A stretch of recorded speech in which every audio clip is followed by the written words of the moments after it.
Welcome to the Abel Speaks podcast, where we speak to commonly asked questions by parents who have received a life-limiting diagnosis for their child.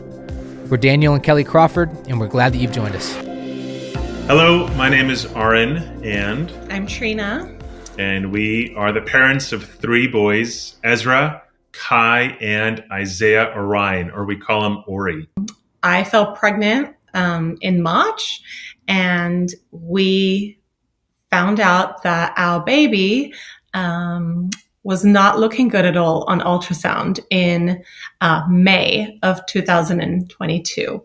So it was one of those moments where your entire world comes crashing down. We have walked through years and years of intense, debilitating chronic illness, and we thought that was the darkest season of our story. That was it, and we thought God was like going to use this story that we'd walk through as we tried to connect with others, and we just had no idea that we were going to be thrust into this complete season of like chaos and fear and anticipatory grief, basically. And so at the end of that appointment, he said, what I'm finding on him seems consistent with trisomy 13. A week or two later, when we found out that we're having a boy, almost immediately, Trina said, Isaiah Orion. Isaiah, because it's God to the rescue, the Lord is my salvation, and Orion from the book of Job, that just kind of reminds us of God's kind of the greatness and his power. In the coming months, it was unbearably difficult knowing that our baby is here and the baby is growing, and even towards the end, we're feeling him move, but the sense that we're going to lose him. And so all the questions came back up again. Is God there? Is God good? Is God loving? How can God get glory from this? Why? What would be the purpose of this? And it wasn't just us, but it was our boys. Especially Ezra would raise these questions, and I invited him in and I said, I want us to wrestle together. If you're angry or you're sad, let me be angry and sad with you. I just said, don't pull away. Let's walk through this together. And Kai, just a few years old at the time, he experiences grief differently. Yeah. But it was a journey where we felt incredible grief, and yet we did see God's hand in just holding on to us during the darkest moment.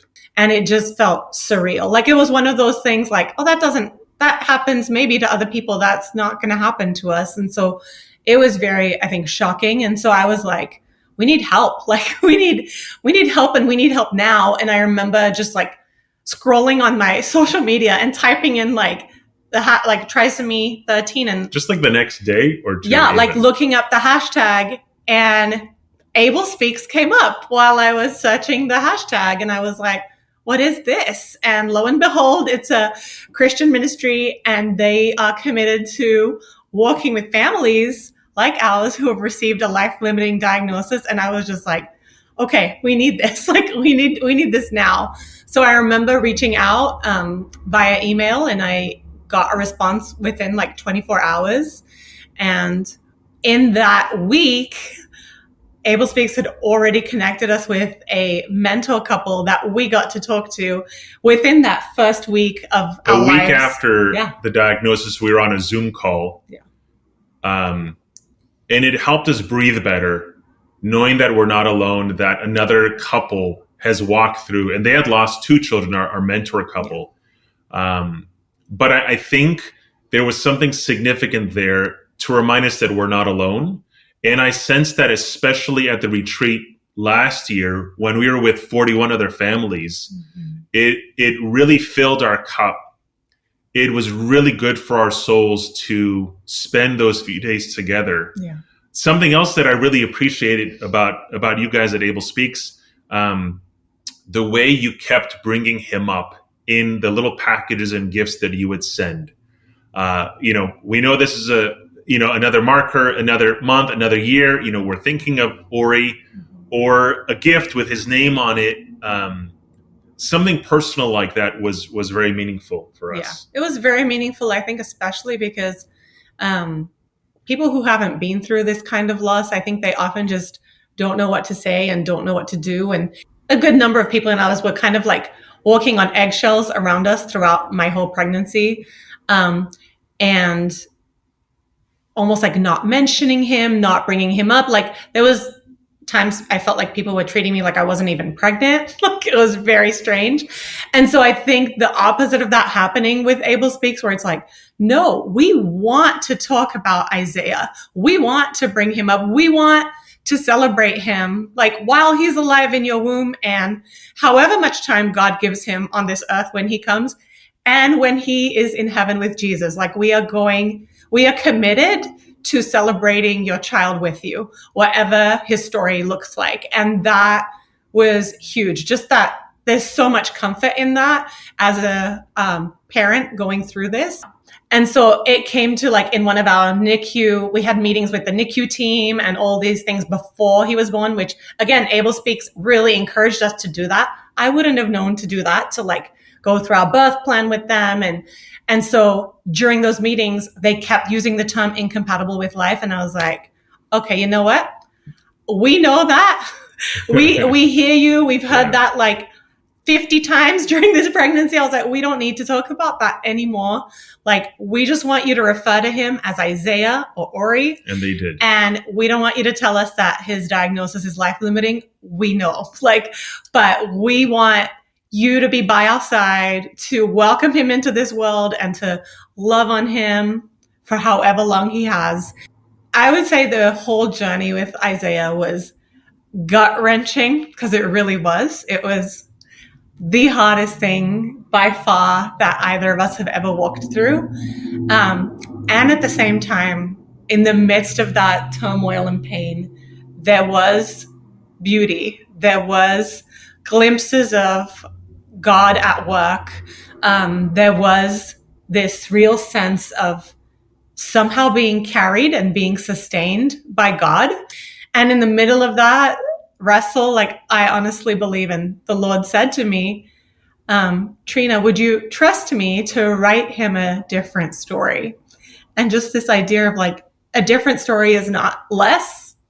Him dying just a few hours after birth does not somehow make his life less valuable, but that there is more going on behind the scenes because of who we know our God to be.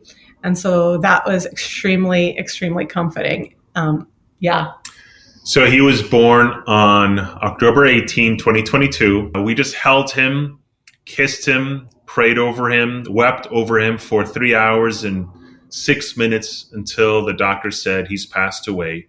Support helped lessen the grief.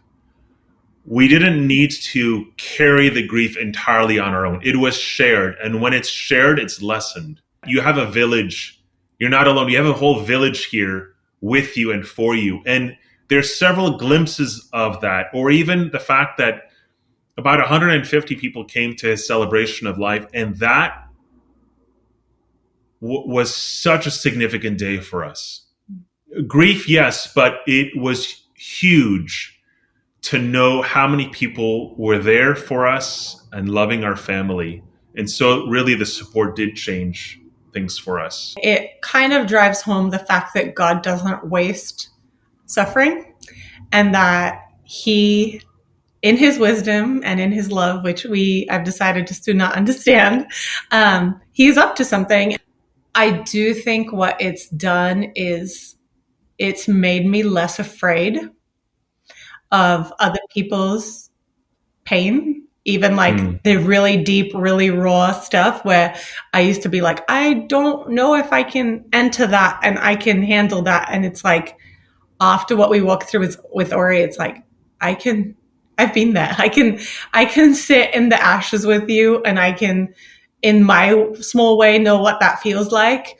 And I think what it's done is it's just driven home this thing of like, I need so much more of the Lord and the Lord's like enabling and the Lord's grace and the Lord's mercy, because without him, like, I really don't have anything to give to other people. We're doing ministry from a place of weakness. We have been limping for many years now. So we don't engage in ministry and come alongside from a place of strength or arrival. We're very much in the journey. We're still processing. So as I'm counseling or teaching, I need that first and foremost. Nothing I say and do anymore in ministry is just theoretical. It's experiential. So I feel like I'm able to teach and counsel very differently. Even now, when I consider Ori's life and God's goodness in the same sentence, it brings me to tears. I'm not at a place that I can speak of God's goodness and my child's death in the same sentence. And I'm aware that there's a lot more that I don't understand. I can't figure this out. It's beyond me. It's God's wisdom is higher. And it's okay that I don't understand the answer to the why question. But there's one thing that I know for certain is that the resurrection is coming. My child's story will not end in death. There's a resurrection that's coming. There's a new life that's coming. All will be made new. And the resurrection of Christ and the assurance and guarantee that it brings for our future resurrection and Ori as well, I feel is maybe the one main thing that has kept me from unraveling. God watched his own son take on all of the agony and all of the pain and all of the brokenness of the world and hang on a cross. And I was just even thinking about like the darkness that came over the world when Jesus was on that cross and he died, and how the curtain tore in two and how there was an earthquake. And it's almost like, not going to blaspheme, but like the emotion of what God might have been feeling when everything went black. So almost just to take it as it is and ask Jesus to be with you and just take one step at a time, whatever that looks like. And just carrying your baby and choosing to love your baby who you are going to lose or potentially lose, to open up your heart to just fully love them anyway. Even if your heart is breaking, is probably the biggest gift you can give your baby. Not necessarily that you're celebrating and smiling the whole time, but that you are cherishing and loving them through all of it. I strived to lament well, to grieve well, like with my whole heart rather than denial, because I knew if I was going to heal well, I needed to grieve well. And finally, I would say, when the question of, terminating the child comes into the conversation, I would say there's no quick way to end your grief. This is going to be full of grief, whether you like it or not. And the grief continues because your love continues. During the celebration of life service, I said, grief is love with nowhere to go. I have all this love for my child. He's not here to receive it.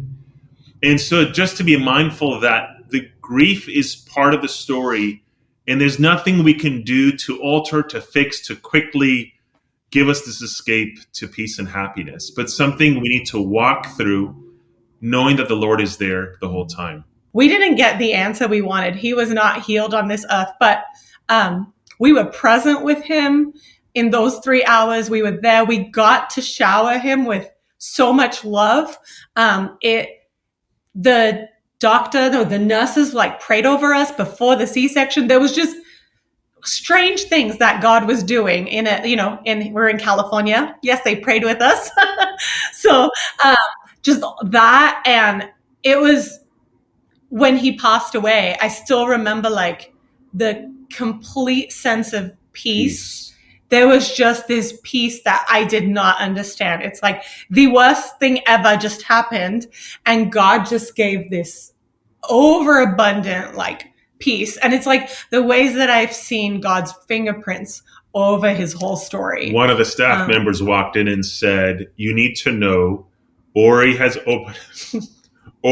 opened up opportunities for evangelism." She said, "I'm a Christian, but people are asking, who is this couple and what is the faith that they have?" And so as we're leaving the hospital, she said that a seed of the gospel was planted. She said Ori planted a seed at this hospital, and we're never going to forget that. And she got to share Isaiah's story at their national conference, and they actually started an initiative at the hospitals to better care for nurses who are going through bereavement and with their patients.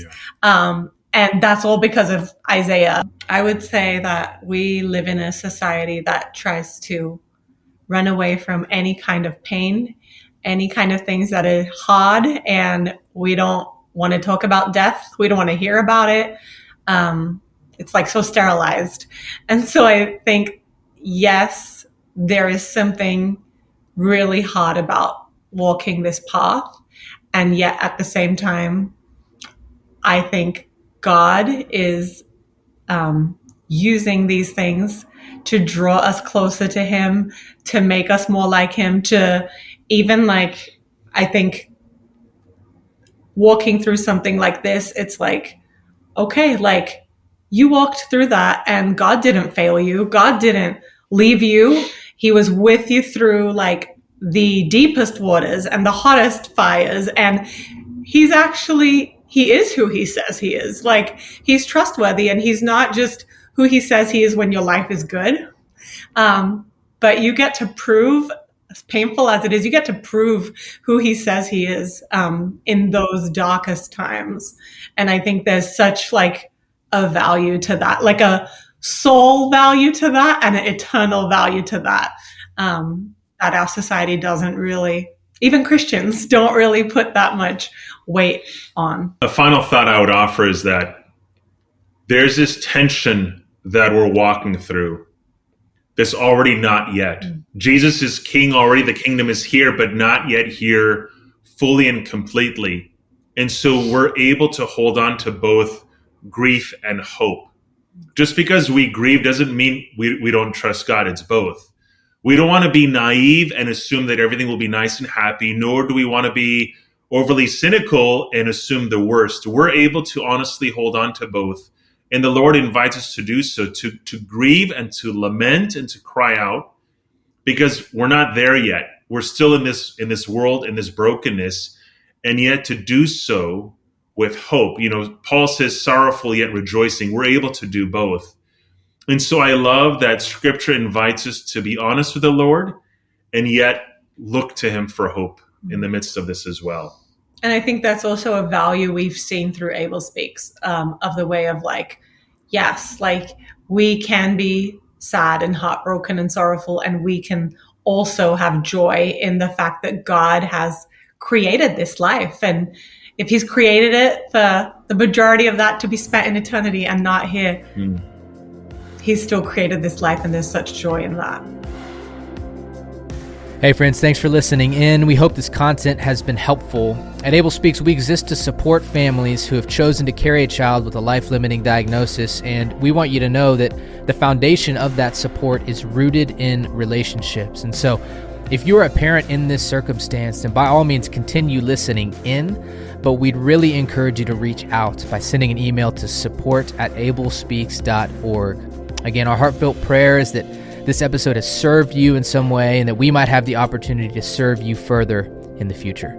The Abel Speaks podcast is produced by the team at Sound of a Rose.